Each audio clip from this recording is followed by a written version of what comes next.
Here's the two-step stool, and we're going to show you how to use it on small aircraft to make it much easier getting in.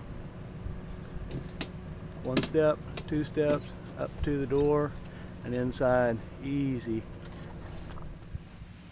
Now we're going to take a look at how the two-step stool can help passengers board small aircraft safely.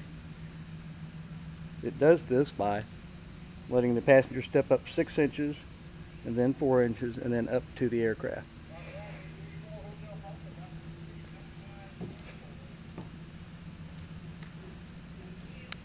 Makes it very easy and very safe for passengers to enter and exit small aircraft.